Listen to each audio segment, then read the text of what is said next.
Assalamu alaikum students, hope you are fine and giving plenty of time to your studies as well and having good time with your families at home. I am Dr. Furqan Bhatti and I am subject coordinator biology. This is the lecture class 9th biology and we are going through the chapter number 6 and today our topic is factors affecting enzymatic action. Factors affecting enzymatic action. This is given on the page number 109 till 111 on the PTB. Already we have made the ground or the concept that will help you in understanding this particular topic. जो हम पहले से चीज़ें cover कर चुके हैं बेटा, उसमें most important cheese mechanism of enzyme action था जो कि हमने प्रीवियस 2 लेक्चर्स में कवर किया, और अगर वो चीज़ आप जहन में रखते हुए इसको अंडरस्टैंड करने की कोशिश करेंगे तो definitely it will become very much easier for you to understand this. अच्छा जी, let's begin with our topic factors affecting enzymatic action. We know that enzymes are very specific because we have already discussed the topic specificity of enzyme, जिसमें हमने कहा था कि हर enzyme की एक specific geometric shape होती है जो कि सबस्ट्रेट के साथ कंपैटिबल होना चाहिए. लाइक ये दोनों कंपैटिबल हैं तो ES कॉम्प्लेक्स बन जाएगा एंड प्रोडक्ट्स आएंगे. अगर ये आपस में कंपैटिबल ना हो तो ES कॉम्प्लेक्स ही नहीं बनता और कोई प्रोडक्ट्स नहीं आते. This is the summary of the previous lecture that we discussed. तो इसी तरह एंजाइम एक तरफ स्पेसिफिक हैं. एंजाइम्स के अंदर एक प्रॉपर्टी स्पेसिफिसिटी की है कि हर एंजाइम अपने ही सबस्ट्रेट के साथ बाइंड करता है, किसी दूसरे के साथ बाइंड नहीं करता. लाइक पेप्सिन जो है वो प्रोटीन को सिर्फ डाइजेस्ट करेगा, लाइपेज सिर्फ लिपिड्स को डाइजेस्ट करेगा और एमाइलेज सिर्फ स्टार्च या कार्बोहाइड्रेट्स को डाइजेस्ट करेंगे. आज का जो हमारा टॉपिक है फैक्टर्स अफेक्टिंग एंजाइमेटिक एक्शन, वो उसके मुताबिक एंजाइम्स ना सिर्फ स्पेसिफिक हैं बल्कि they are very sensitive to the environment. Enzymes जो हैं वो सेंसिटिव टू द एनवायरनमेंट भी हैं, यानी अगर एनवायरनमेंट में कोई हल्का थोड़ी बहुत चेंजेस आती हैं तो एंजाइम का एक्शन जो है वो थोड़ा बेहतर या थोड़ा ख़राब दोनों चीज़ें हो सकती हैं. जब भी हम एंजाइम कि एक रिएक्शन चल रहा है, अगर हम कंडीशंस चेंज करेंगे तो या तो एंजाइमेटिक एक्शन बढ़ जाएगा या कम हो जाएगा. यही हमने पढ़ना है कि वो कौन से फैक्टर्स हैं जिनको चेंज करने से एंजाइम के एक्शन पर चेंज आएगा. ठीक है जी. तो सेंसिटिविटी जो है एंजाइम्स की वो यही है कि आप जब किसी भी एंजाइम की एनवायरनमेंट को चेंज करते हैं तो एंजाइम की शेप चेंज हो जाती है. आप अगर टेम्परेचर बढ़ाएंगे सपोज तो एंजाइम की हीट की वजह से थोड़ी शेप चेंज हो जाएगी. जब उसकी शेप चेंज हो जाएगी तो अब वो सबस्ट्रेट के साथ हो सकता है पहले से ज़्यादा बाइंड करना शुरू कर दे या हो सकता है पहले से कम बाइंड करना शुरू कर दे, जिससे कि इन ES कॉम्प्लेक्स फॉर्मेशन या बढ़ जाएगी या कम हो जाएगी, या रेट ऑफ रिएक्शन यानी एंजाइमेटिक जो एंजाइम का एक्शन है या वो तेज़ हो जाएगा या वो स्लो हो जाएगा. तो वंस अगेन मैं अगर आपको ये लिखूं कि एंजाइम जब सबस्ट्रेट के साथ बाइंड करता है तो पहले स्टेप में ES कॉम्प्लेक्स बनता है, ये हमें पता है, और अगले स्टेप में हमारे पास प्रोडक्ट्स आते हैं और एंजाइम जो है ये अनचेंज बाहर आ जाता है. ये वो इक्वेशन है जो हम पिछले 2 लेक्चर्स में कवर कर चुके हैं. तो enzymes are very sensitive to the environment. अगर आप एनवायरनमेंट को चेंज करें तो ES कॉम्प्लेक्स फॉर्मेशन या तो बढ़ जाएगी या फिर कम हो जाएगी. अगर आप एनवायरनमेंट चेंज कर देंगे तो ES कॉम्प्लेक्स फॉर्मेशन या बढ़ जाएगी या कम हो जाएगी.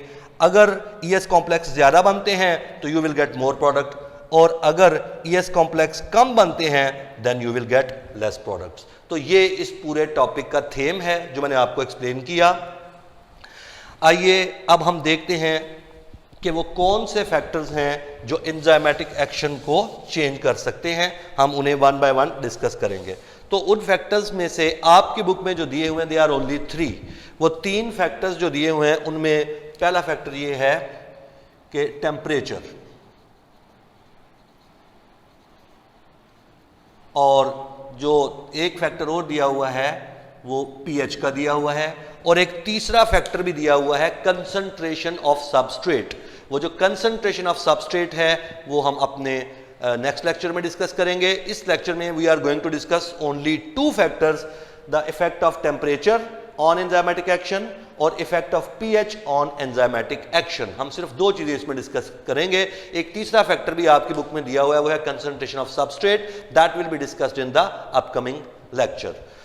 सो आइए हम टेम्परेचर को डिस्कस करते हैं। टेम्परेचर को डिस्कस करने के लिए मैं आपको एक छोटी सी एग्जांपल यहाँ पर कोट करना चाहूँगा। सपोज हमारे पास ये एक टेस्ट ट्यूब है, this is a test tube. इस टेस्ट ट्यूब में हमने ये रेड कलर का थोड़ा एंजाइम लिया हुआ है और ये जो ग्रीन कलर का है ये समझ लें कि हमने सबस्ट्रेट भी इसमें पुट किया। तो एंजाइम और सबस्ट्रेट हमने इस टेस्ट ट्यूब में जब डाले हैं तो उसी इक्वेशन के मुताबिक ये जो रेड कलर का एंजाइम है ये ग्रीन कलर के सबस्ट्रेट को बाइंड करके हमें बेसिकली ES कॉम्प्लेक्स दे देगा। ES यानी एंजाइम सबस्ट्रेट कॉम्प्लेक्स बनेगा। और उससे अगले स्टेप में आपको इस बात का पता है कि आपके पास ये जो एंजाइम है ये अनचेंज्ड बाहर आ जाएगा और जो सबस्ट्रेट है that will be converted into products.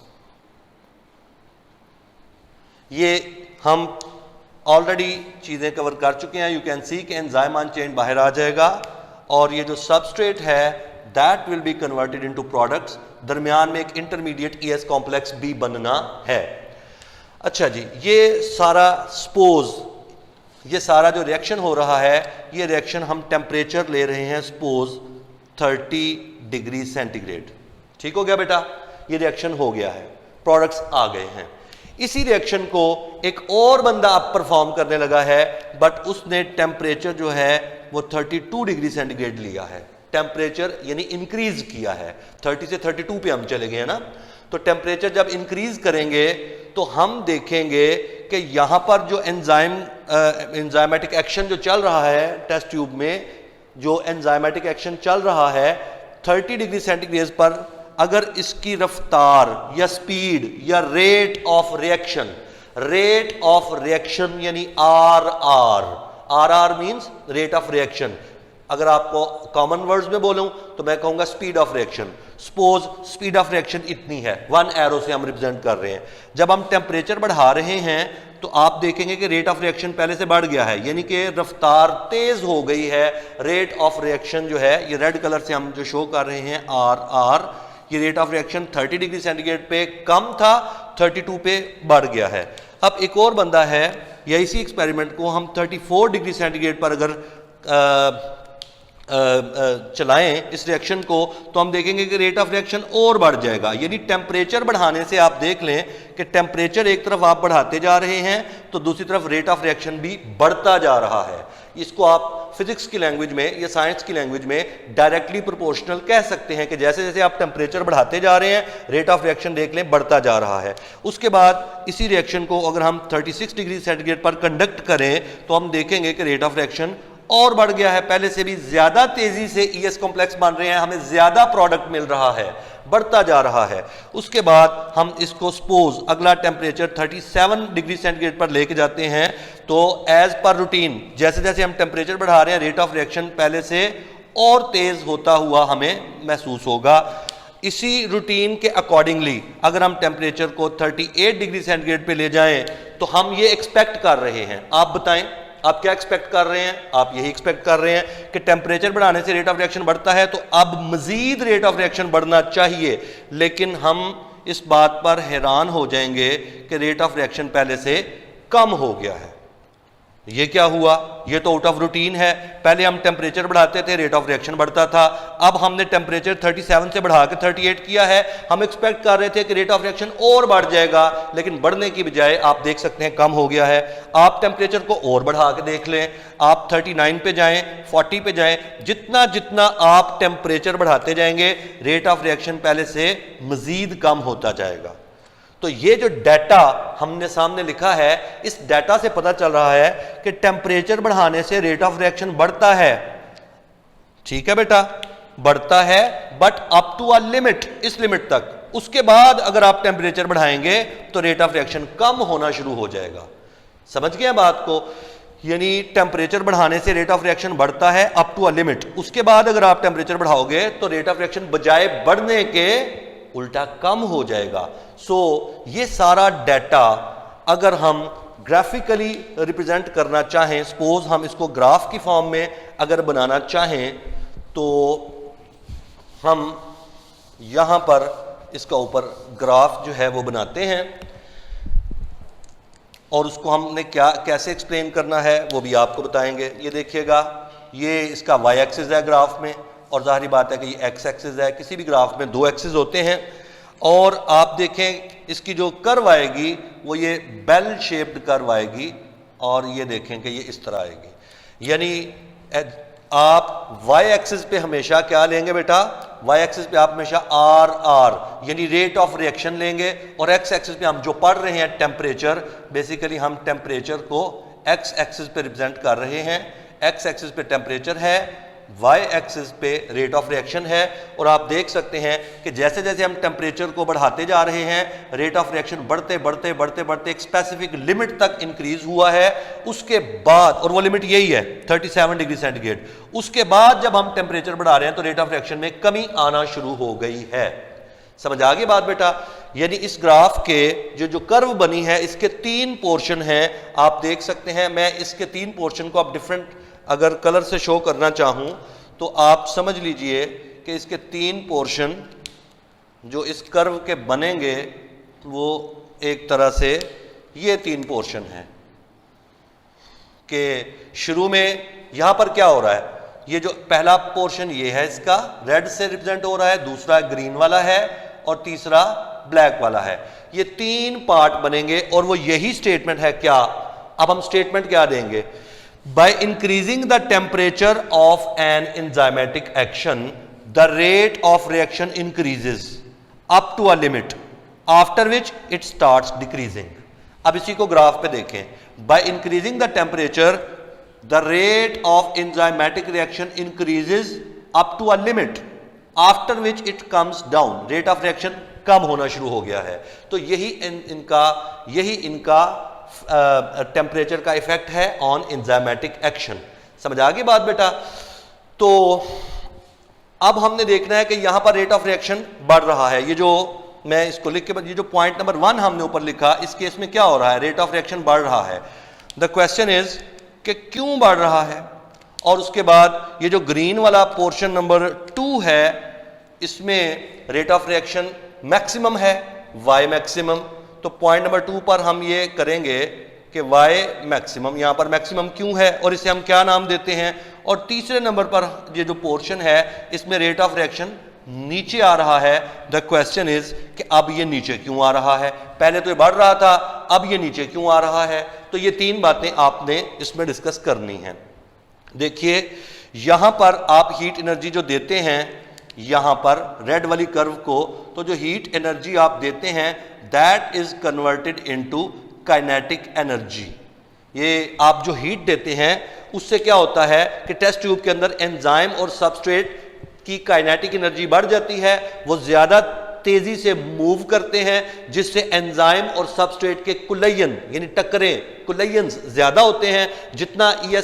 जितने कुलयन ज्यादा होंगे ईएस कॉम्प्लेक्स उतना ज्यादा आएगा, और ईएस कॉम्प्लेक्स जितना ज्यादा आएगा प्रोडक्ट्स उतने ज्यादा बनेंगे। फिर से बता देता हूं कि जो हीट आप इसको दे रहे हैं टेस्ट ट्यूब के नीचे बंसन बर्नर के थ्रू, जो हीट आप दे रहे हैं वो हीट उस टेस्ट ट्यूब में जाके एंजाइम और सबस्ट्रेट की मूवमेंट को तेज कर देती है, काइनेटिक एनर्जी को बढ़ा देती है, जिससे उनके कुलयन बढ़ जाते हैं, ईएस कॉम्प्लेक्स ज्यादा बनता है, प्रोडक्ट्स ज्यादा आते हैं। और यही हीट एनर्जी इसकी EA यानी एक्टिवेशन एनर्जी में भी कन्वर्ट होती है, जिससे रिएक्शन स्पीड अप होता है। पॉइंट नंबर 2, यहां पर ये मैक्सिमम रेट पे है, यहां पर ये मैक्सिमम रेट में आप देख सकते हैं कि यहां पर है। इस पॉइंट को अगर नीचे ट्रेस किया जाए तो अगर ये 0 डिग्री सेंटीग्रेड है और सपोज ये 40 डिग्री सेंटीग्रेड है, तो जारी बात है 10, 20, 30, तो इसको अगर आप नीचे ट्रेस करो तो ये कहां पर आके टच करेगा? 37 डिग्री सेंटीग्रेड पे। तो ये 37 डिग्री सेंटीग्रेड वो टेम्परेचर है जहां पर एंजाइम अपनी मैक्सिमम एक्टिविटी शो कर रहा है। यहां पर भी देख लें एंजाइम की मैक्सिमम एक्टिविटी 37 डिग्री सेंटीग्रेड पे थी। इस पॉइंट को आप बोलते हैं ऑप्टिमम टेम्परेचर। ऑप्टिमम टेम्परेचर, ये बेसिकली ऑप्टिमम टेम्परेचर है। ये जो ग्रीन वाला पार्ट दिखाया गया है इसे हम बोलते हैं ऑप्टिमम टेम्परेचर। ये बेटा इंपॉर्टेंट शॉर्ट क्वेश्चन भी है, इसलिए आपको इसकी डेफिनेशन आनी चाहिए। ऑप्टिमम टेम्परेचर क्या है? The temperature at which enzyme shows its maximum action. देख ले मैक्सिमम एक्शन यहां पर है, आगे भी कम हो रहा है पीछे भी कम हो रहा है। ये वो temperature, this is optimum temperature. ये जो मैं ब्लैक में मैंने बॉक्स कर दिया है ये ऑप्टिमम टेम्परेचर है, बिकॉज इस टेम्परेचर पर एंजाइम ने सबसे ज्यादा धूम मचाई हुई है, सबसे ज्यादा एक्शन यहां पर एंजाइम कर रहा है। इसे आप ऑप्टिमम टेम्परेचर बोलेंगे और डिफाइन क्या करेंगे? The temperature at which enzyme shows its maximum action on the substrate is called optimum temperature. और ह्यूमन बींग्स के लिए हर एंजाइम का ऑप्टिमम टेम्परेचर 37 डिग्री सेंटीग्रेड होता है। अच्छा जी, उसके बाद ये ब्लैक वाली लाइन क्या शो कर रही है? इधर क्या हुआ है? इधर रेट ऑफ रिएक्शन कम होना शुरू हो गया। ये देख लें कम होना शुरू हो गया है। तो क्वेश्चन यही है कि जो रेट ऑफ रिएक्शन में कमी आ रही है यहां पर, ये क्यों आ रही है? जो कि कर्व में यहां पर हमें कमी नजर आ रही है। तो इनफैक्ट होता यह है कि जब आप हीट देते हैं टेस्ट ट्यूब को तो एंजाइम इतना ज्यादा शेक होते हैं कि उनका अपना ग्लोबुलर स्ट्रक्चर, प्रोटीन का स्ट्रक्चर डिस्टर्ब हो जाता है। और जब प्रोटीन का स्ट्रक्चर डिस्टर्ब होगा तो एंजाइम की शेप चेंज हो जाएगी, और वो इतनी चेंज हो जाती है कि अब वो उस सबस्ट्रेट के साथ बाइंड करने जोगा नहीं रहता, बाइंड करने के काबिल नहीं रहता, और ईएस कॉम्प्लेक्स थोड़े बनेंगे जिससे रेट ऑफ रिएक्शन कम हो जाएगा। समझ आ गई बात बेटा? तो ये तीन जगह हैं। इसी को आप, ये जो ब्लैक वाला पार्ट है इसे हमने 3 लेबल किया, इसे आप डीनेचुरेशन ऑफ एंजाइम बोलते हैं। यहां पर क्या हो गई है? डीनेचुरेशन ऑफ एंजाइम हो गई है। क्यों? Due to excessive heat. बहुत ज्यादा हीट जब आपने इसको दे दी है तो एंजाइम डीनेचर हो गया है, मीन डी शेप हो गया है, जिसकी वजह से वो सबस्ट्रेट के साथ बाइंड करने की उसकी कैपेबिलिटी या सलाहियत नहीं रहती, और अब ईएस कॉम्प्लेक्स नहीं बनेंगे, कम बनेंगे, इसलिए रेट ऑफ रिएक्शन मुसलसल नीचे आ रहा है। तो बेटा ये आपका फैक्टर्स अफेक्टिंग एंजाइमेटिक एक्शन में टेम्परेचर का इफेक्ट था। दूसरा जो हम टॉपिक हम लेने जा रहे हैं वो पीएच का है, और पीएच का भी अगर आप ग्राफ देखें तो वो सेम ग्राफ है। रेट ऑफ रिएक्शन इधर आएगा और पीएच जो है वो एक्स एक्सिस पे जाएगी, और जब हम इसका कर्व लेंगे तो इसका कर्व भी तकरीबन उसी शेप में आएगा जिस शेप में ये टेम्परेचर वाला कर्व था। पीएच होती क्या है? कोई चीज एसिडिक भी होती है, कोई बेसिक भी होती है, कोई न्यूट्रल होती है। वाटर एक न्यूट्रल है, इसकी पीएच 7 है, और एसिडिक होता है उसकी पीएच 7 से कम, और बेस की पीएच 7 से ज्यादा होती है। ठीक है, ये हम रिव्यू ले रहे हैं बिकॉज ये चीजें हम क्लासेस में पढ़ चुके हैं। तो बेटा आप देखिए जैसे जैसे आप पीएच बढ़ाते जाएंगे किसी भी चीज की तो रेट ऑफ रिएक्शन बढ़ता है up to a limit, after which pH को अगर आप बढ़ाएंगे, इसी तरह पीएच को अगर आप बढ़ाएंगे तो रेट ऑफ रिएक्शन नीचे आ जाएगा। यहां पर भी ये जो पार्ट है इसे आप ऑप्टिमम पीएच बोलेंगे। ये जो पार्ट है ना ब्लैक कलर से जो रिप्रेजेंट हुआ है, मैं इसको अगर खत्म करूं तो जो ब्लैक कलर की मैंने इसमें क्लिफ या टॉप या एपेक्स इसकी दी है, ये ऑप्टिमम पीएच है। ऑप्टिमम पीएच का मतलब है कि ये वो पीएच है जहां पर एंजाइम अपना मैक्सिमम एक्शन शो कर रहा है, इसे आप ऑप्टिमम पीएच बोलते हैं। ऑप्टिमम टेम्परेचर तो हर एंजाइम के लिए 37 डिग्री सेंटीग्रेड है। आपकी बॉडी में जितने भी एंजाइम हैं सबका ऑप्टिमम टेम्परेचर 37 डिग्री सेंटीग्रेड है, जो कि आपका बॉडी टेम्परेचर भी होता है। लेकिन पीएच हर एंजाइम की अलग होती है। प्री 9th में आपको पढ़ाया गया था कि पेप्सिन की पीएच 2 है। 2 पीएच पर पेप्सिन मैक्सिमम काम करता है। आपकी इस बुक में जो एग्जाम्पल दी गई है वो यही दी गई है। मैं क्विकली आपको अगर बताऊं तो ये हमने स्टोमिक ड्रा किया है, और स्टोमिक के बाद आगे ये स्मॉल इंटेस्टाइन के लूप्स हैं। ठीक है, तो स्टोमिक के अंदर एक एंजाइम होता है जिसका नाम है पेप्सिन। पेप्सिन, ये आपको पता है स्टोमिक में एसिड भी होता है, तो ये एसिडिक मीडियम है। स्टोमिक के अंदर एसिडिक मीडियम होता है। ठीक है बेटा, और इसकी जो पीएच होती है इस मीडियम की वो जाहिर बात है लेस देन 7 है, क्योंकि एसिडिक है। एसिडिक मीडियम है, इसकी पीएच 7 से जाहिर बात है कम होती है। यहां पर ये जो पेप्सिन एंजाइम है ये मैक्सिमम एक्टिविटी शो करता है स्टोमिक में। इसी का एक और साथी है एंजाइम, उसका नाम है ट्रिप्सिन। ट्रिप्सिन आपको स्मॉल इंटेस्टाइन में मिलता है, लेकिन यहां पर स्मॉल इंटेस्टाइन में जो एनवायरनमेंट होती है वो एसिडिक नहीं बल्कि यहां पर बेसिक एनवायरनमेंट है। बेसिक एनवायरनमेंट का मतलब है कि यहां पर हाई पीएच है और यहां पर क्या है जी, लो पीएच है। तो ट्रिपेप्सिन लो पीएच पर स्टोमिक में एसिडिक मीडियम में प्रोटीन को ब्रेक करता है, जबकि इसी का एक कजन एंजाइम है ट्रिप्सिन जो कि आपको स्मॉल इंटेस्टाइन में मिलेगा। ये बेसिक एनवायरनमेंट यानी हाई पीएच पर काम करता है। तो बेटा इसमें भी आपको ऑप्टिमम पीएच की एक डेफिनेशन आनी चाहिए। ऑप्टिमम पीएच क्या होती है? The pH eight which enzyme shows its maximum action is called optimum pH. तो बेटा जी हम इसको क्विक रिव्यू में अगले लेक्चर में भी लेके जाएंगे और इसका जो आखिरी फैक्टर रह गया है कंसंट्रेशन ऑफ सबस्ट्रेट, उस पर हम नेक्स्ट लेक्चर में डिबेट करेंगे। Thank you very much, hopefully you have understood it well. If there is any query, please contact us. Inshallah ta'ala we will settle it. Thank you very much. Allah Hafiz.